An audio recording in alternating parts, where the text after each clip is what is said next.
everyone, and welcome to Take Two Radio. I'm Pam, your host. And if all of a sudden I go mute, it's because I'm getting a sore throat and losing my voice. So I have a lot of people on my phone line today that could actually take over. And joining me tonight as my co-host is David. Hello, David. Hi, Pam. How are you doing this evening? I think I just told you. Yes, you did. But otherwise, how are you? I'm okay, thank you. How about yourself? Not too bad. Well, get enthusiastic. It's party time because tonight we're welcoming actors Randall-Oliver, Christopher Severio, and the writer and the director, and also an actor himself, Tony Severio. And we're going to talk about their careers and their new thriller movie, Rugaru. And I hope I'm saying that correctly, guys. Got it. Yay. Yay for me. Yay. Because that's not always easy when you just read something. But, I mean, at least I heard it on the trailer to get an idea. I just don't have that accent.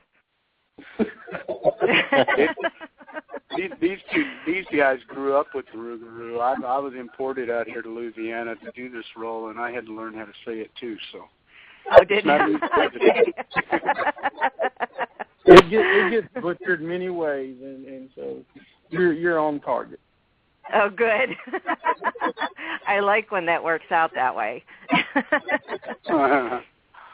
Well, I'd like to start out with a little background on everybody, if you wouldn't mind, so our listeners know who everybody is and what you do. Randall, if you'd like to start out, I actually read that you're from Bloomington, Illinois, and I happen to be in the suburbs of Chicago. Oh, great. Well, with a fellow Illinoisan. Yeah. Yeah. I was actually born in Bloomington, Illinois. My mother and father were born in Leroy, Illinois, and my dad was a military man, so we traveled around quite a bit. I only spent my first year in Illinois. I always went back to see the kinfolk grandparents and stuff, but I did a lot of traveling with Dad being in the military until we landed in Texas when I was about 10, I think. Yeah, and that's where you get your accent from, right? What accent? Do I have an accent? What accent? Yeah, I know. I'm the one with the accent, right? He has an accent. He does have an accent, but we won't go there. Well, out of all the places you traveled, which one was your favorite place to set tent up in for a little while? You know, I really, Texas is where I call home, but I really enjoyed Germany when I lived in Germany. My father was stationed in Mainz-Wiesbaden out there for the military, and I was like 10, 11, 12, 13, I think, going through my junior high. And I really had a good time. We lived on the economy. We lived in a little German town, and I learned the language and really enjoyed the culture out there. So that's probably my favorite place during those years. You know, I've heard that from a few people that have been in the military when they've stayed out in Germany, that was one of their favorite places. So what is so endearing about it? You know, it's the traditional European style of living. It's just really laid back, you know, cobblestone roads, a lot of snow in the wintertime, and they celebrate several holidays. Of course, everybody knows about Oktoberfest, but they don't know about one they call Fasching, which lasts for a couple of 3 months in Germany. And you put your polished boots out on your doorstep, and the chimney sweep will come by and fill them with candy 2 or 3 times a year. And there's just so many things out there, you know, that we played soccer, and, you know, it's just, of course, you know, I went to an Army school, so bust into an Army school on an Army base, and we did all the baseball and all the American stuff there too. So it's just such a mix of both cultures. You know, it's just really, and it's a perfect time in a child's life is when they're 12, and learn languages fast. You really catch on to those type of things, and it's a time I'll never forget. Yeah, I've heard about the Oktoberfest and how wild it can get. I think that's most of the stories I've heard about, other than what you've just told me. So, I guess people really enjoy partying and celebrating there. Oh, you have to go to an Oktoberfest before you die, and I recommend one down. You can go to Dutch Amish country up in Pennsylvania, but Fredericksburg, Texas, there's a lot of German culture and German towns in Texas, and they really, go out there on a limb for Oktoberfest. And I was my second marriage was in Helen, Georgia, and they have an unbelievable Oktoberfest there. Well, the closest I got to anything German would be a German restaurant or going to the little beer thing that they have at Disney, that kind of thing. So I guess I'll have to stretch my wings a little bit. Right, absolutely. Well, I have to know something else I read about. How did you get the nickname Spike? What is that for? Dad, I was the firstborn son, so Dad, I was father's son. I pretty much did everything with my father. Well, I did do everything with my father, so he was the most important figure in my life. So I don't know, I guess we always wore bush haircuts and we always wore flat tops back in those days because, back when I was born in the 50s and the 60s, it was pretty popular. Now it's starting to come back, but yeah. I always had a real nice flat top up there. And I don't know why Dad could. He called me Spike and called my brother Boo Boo. I don't know how he got those. I think I would prefer Spike if I was a guy. I would. Yes, indeed. And my sister's nickname was Poochie, so I'd had over Spike. Oh, my gosh. I love that. Oh, wow. Oh, my gosh. Well, I'm sure you never got those mixed up. When you heard the name yelled out, you know exactly who it went to. Yeah, that's right. That's right. Now, while you were living in Germany, you learned to speak with a lot of different accents. So in one of your accents, would you please tell us if you learned to speak any German? In one of my accents? Yeah. Ich kann nicht Deutsch verstehen. Ich habe Deutsch gelernt, ja. Yeah. I think you learned how to speak German. Mhm. Aber ich habe ganz vergessen. I've forgotten quite a bit of it, when you don't have somebody. Oh, definitely. Well, let's see. When you don't have somebody to talk about it to, you know what I'm saying? Then, yeah. I know what you're saying. Did you speak a little German? Yeah, then it was quite a switch, doing that Cajun down here on the bayou. So. Oh my gosh! Well, you did it well, from what I could hear.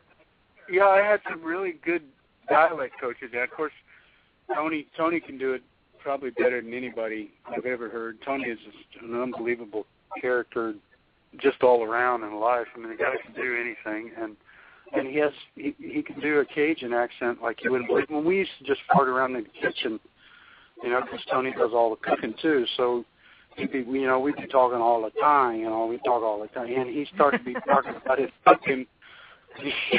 He said, "Oh yeah, we want to make a little gumbo meat, So listening to him, and then his sister-in-law's husband, Greg, was my dialect coach. I would always go to him when I had a line or two that I couldn't figure out, and I'd have him repeat it for me, and he was spot on, man. I mean, anybody who can talk like Craig is a pure coon-ass. Well, I give you guys a lot of credit for being able to take on different accents and dialects, because I definitely cannot do that. I mean, there's no way. Everything I try to say sounds the same, and it sounds retarded, so I just don't even try. Well, to give some credit to the industry, there are a lot of dialect coaches out there that are so good. And, of course, the bigger studio films, they have the budget for that type of thing. And the independent film, we work in a different way. But it all gets done, and, it's not as difficult as it might seem. A couple of times you figure it out. Yeah, I'm sure. But you also have to probably have a good ear for that. Mm-hmm. Most definitely. I have a good ear for when they say it's chow time. Yeah. Whenever no matter the language or the dialect, right? Exactly. But especially when Tony's cooking. When Tony's cooking on the set, and when I say "time to eat," I say "no problem me." Yeah. Tony, for the rest of the show, you're going to have to talk in Cajun now. Yeah. Well, I don't know no French, but I can talk a little bit of that Cajun, yeah. So then when that poor Randall come over, he always eat me out of my house and home him. Oh, my gosh. Oh, that's good. I'm telling you, I spend probably 2-3 nights a week because I just live 10 miles from Tony now. I moved out here to Louisiana recently, and I spend all my time over there eating, and I'm spend the night. I think he's going to be writing me off as a tax deduction this year. I think so too. Yeah. We'll figure something out. Or at least start charging you for the food. I don't know, or the board, house and board, or whatever they call it. Yeah. Oh my gosh. Well, that's great that you guys get along so well like that. Yeah, we really don't. He tried to let me work it off, but I stepped through his ceiling in his kitchen while I was up in his attic, so he won't let me work in the house. Oh my gosh! gosh! I said, Randall, watch, don't step in between those ceiling joists up there, and all of a sudden, bam! At least I said, yeah, that one. That's what I was talking about. Oh my gosh! I hope you didn't get hurt. No, I landed on top of the refrigerator, so it was pretty good. It was only about a foot drop. Oh, my gosh. I mean, you couldn't have written that better than, that happening like that. Oh, my gosh. Yeah, Tony was down in the kitchen cooking. He's down in the kitchen cooking, and I said, damn, did I just step into the kitchen? I thought I smelled food. I said, yeah, boy, that sure does smell good, Tony. You're a good cook, you. Yeah. Oh, my gosh. You are too funny. Oh, my gosh. Well, Chris, since you're so quiet, you're next to get picked on, so. Yeah. And I would say basically you were born to be an actor with coming from an entertainment family. What do you think about that? Was it just right in your blood from the get-go? Definitely it was right in my blood from the get-go. My dad was always an entertainer growing up, and we used to have like cookouts and things like that. And he was like, I'm not in a bad way, but he was the center of attention where everybody, their eyes were locked on because he was the one making everybody laugh. And he has several different characters he used to do when growing up. And my thing was watching him and doing things that he did. I knew that growing up I wanted to do a lot of things, do a lot of things and be who he was, how he acted and how people liked him and his energy and things like that. And yeah, from the get-go, I was definitely wanting to get into the industry. And he's helped me out a lot, and I'm very blessed and thankful for what he's done for me and with my family and friends. And it's just it's a kind of a dream come true, being able to do what you want to do in life, and definitely. Yeah. It doesn't seem like a job then. It's just more something that you're doing something you love, and it makes it a heck of a lot easier. Oh yeah, definitely.